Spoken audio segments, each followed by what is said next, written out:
रूबरू सबसे आपको बात करवाऊंगा कि क्या यह अत्याचार की चरम सीमा है या इसके बाद में भी कर्मचारियों को कुछ और भोगना बाकी है। प्रधान जी, आपके पास आऊंगा। ये अत्याचार की चरम सीमा, आपका इतना बड़ा संस्था, आपकी इतने सारे कर्मचारी भाई आपके साथ जुड़े हुए, वाल्मीकि समाज आपके पीछे, वाल्मीकि समाज आपकी बात सुनता है, लेकिन आप सब लोगों की लॉबी के होते हुए आज बात कर्मचारी के घर तक आ गई। आखिर क्यों, कैसे? ऐसा है कि जो ये इनको नोटिस दिया गया, ठीक है, अभी पूरे वाल्मीकि समाज में इस बात का चर्चा होगा। अभी पूरे वाल्मीकि समाज को पता नहीं है। अभी जो हमारे इसी मोहल्ले के जो क्षेत्रीय लोग हैं, खाली उनको ही पता है कि इसका एक्शन बहुत जबरदस्त होगा और बहुत खतरनाक होगा। एक आदमी पूरे समाज को पीड़ित कर रहा है, उधर कर्मचारियों कर रहा है, उधर हमारे घर तक आ रहा है, तो हम अभी सड़क पे तो डंडा उठा रखा हमने, है, फिर हम सड़क का डंडा नहीं उठाएंगे, उसको बजाने के लिए डंडा उठाएंगे। अभी वाल्मीकि समाज एक आध दिन में बैठ कर इसकी बैठक करेगा और इसके लिए पूरी जोर शोर से तैयारी करेगा। हमेशा जब भी मैंने खबर चलाई है, सुरेश सूद भी यहाँ पर है मेरे साथ, यहाँ पर जब मैं सूद साहब का इंटरव्यू लेता हूँ तो लोग कहते हैं कि जातिवाद की बात करते हैं, हमेशा जो है समाज के खिलाफ बात करते हैं। आज मैं सूद साहब के पास ही चलूंगा। सूद साहब, अगर ये जातिवाद की बात नहीं है तो आखिर क्या है?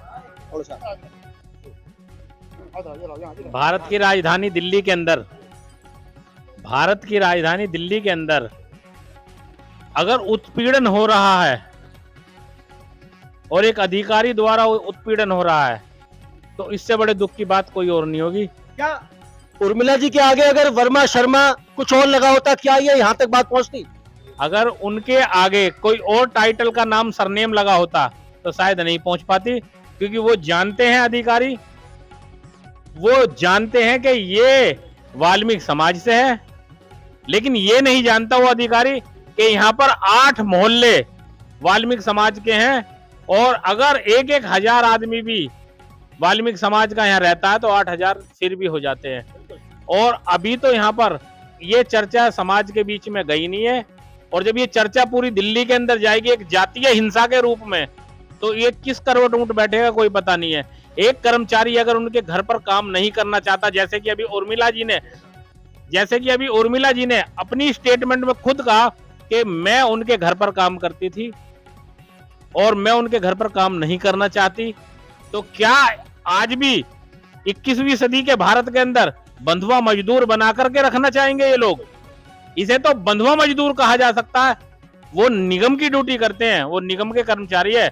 आप उनसे 24 ओवर आप गवर्नमेंट के माध्यम से काम करा सकते हैं। जैसे कोरोना काल में डॉक्टर या पुलिस या ये सफाई कर्मचारी ही नजर आ रहे थे, बाकी पूरे रोड खाली पड़े थे। आप 24 ओवर हमारे कर्मचारी से काम करा लो, लेकिन ये नहीं कि आप बंधुआ मजदूर बना के करेंगे। अगर बंधुआ मजदूर बना के करेंगे तो पूरे दिल्ली के वाल्मीकि समाज के लोग जाग जाएंगे। जैसे कि राष्ट्रपति हमारी मुर्मू साहब जी ने कहा है कि जातीय हिंसा वगैरह जो होती रहती है, जेलें खत्म होनी चाहिए। ये जातीय हिंसा नहीं है तो क्या है? एक घर तोड़ने के लिए आ गए, एक ड्यूटी के सफाई कर्मचारी के लिए। कितने बड़े दुख की बात है। ये खबर, ये चीज हमारे सीनियर अधिकारियों तक जानी चाहिए, राष्ट्रपति तक जानी चाहिए, प्रधानमंत्री तक जानी चाहिए, और वंदना राव जी के ऊपर कार्रवाई होनी चाहिए। कुछ यूनियनों के कार्यकर्ता भी यहाँ पर पहुंचे। हरिभाई है मेरे साथ यहाँ पर, हरिभाई से पूछता चलूंगा। एक सफाई कर्मचारी जो यूनियनों पर भरोसा रखती है, और कोई भी कर्मचारी, दिल्ली के 10,000 12,000 कर्मचारी यूनियनों पर भरोसा रखते हैं कि यूनियनों के रहते हुए कर्मचारी पर कोई आंच नहीं आएगी प्रशासन की तरफ से।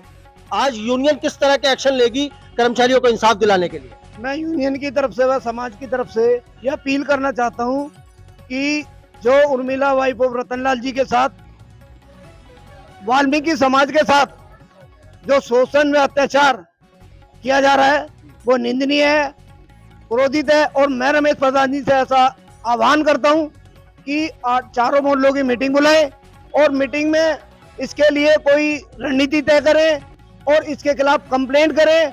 राष्ट्रीय सफाई कर्मचारी आयोग बना हुआ है, गृह मंत्रालय बना हुआ है, राष्ट्रपति गृह मंत्रालय बना हुआ है, प्रधानमंत्री को चिट्ठी लिख के, और इसके विषय पे एक बार मेरा अपना पर्सनल सुझाव है कि जितने हम लोग हैं 1-2 दिन में मीटिंग करके इससे पर्सनली एक बार मिलें और इससे बात करें कि आप क्या चाहती हो, आपकी मंशा क्या है वाल्मीकि समाज के प्रति, आप चाहती क्या है।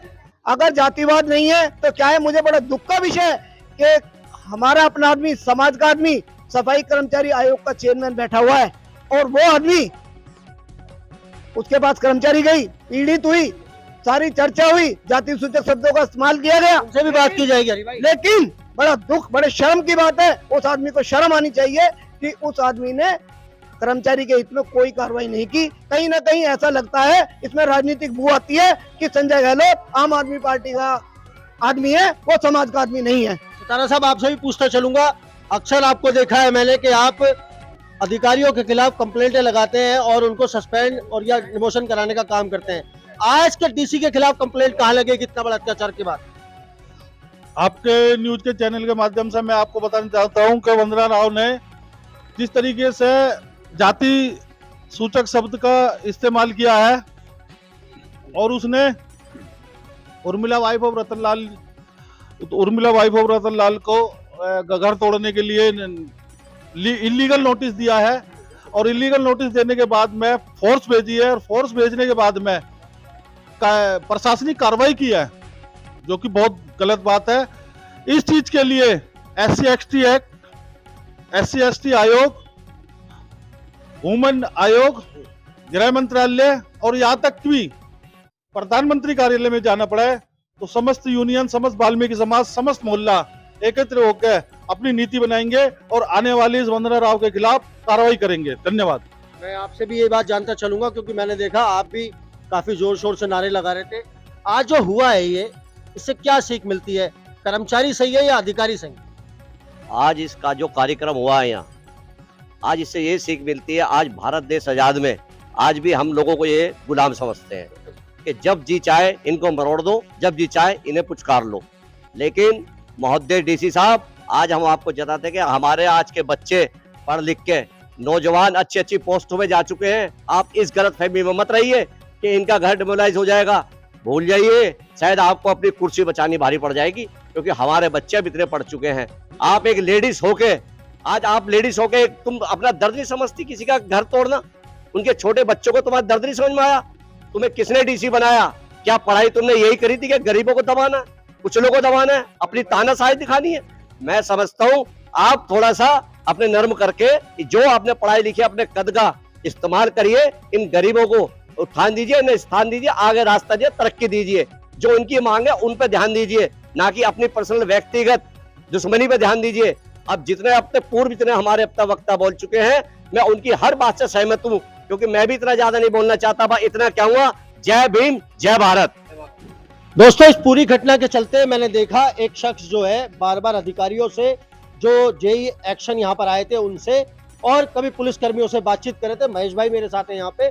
महेश भाई, क्या नतीजा निकला इस पूरे मामले का? आपने देखा कि आपके ही रिश्तेदार, एक जानने वाले का घर है, जिसको डिमोलाइज करने के लिए यहाँ पर निगम प्रशासन पहुंचा, क्या नतीजा निकला उसका? देखिए, ये इलीगल कार्रवाई सीधी सीधी डीसी साहिबा के द्वारा की गई। मैं समझता हूँ जो IAS अफसर होते हैं वो देश को चलाने वाले होते हैं, गरीबों के हितैषी होते हैं।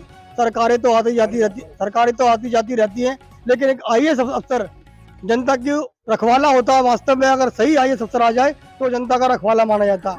मगर मैंने देखा कि अपने पद का दुरुपयोग यहाँ पर किया जा रहा है, आंखें बंद करके प्रशासन किया जा रहा है, और सरकारी कर्मचारियों के अपने घर पर काम के लिए बदवा मंजूर बनाकर रखा जा रहा है।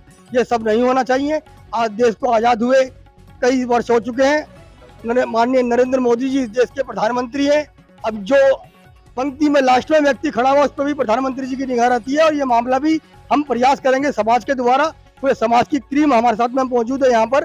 हम समाज के द्वारा प्रयास करेंगे, एक बार माननीय प्रधानमंत्री जी के संज्ञान में ये मामला लेकर आए और इस डीसी को सबक सिखाएंगे।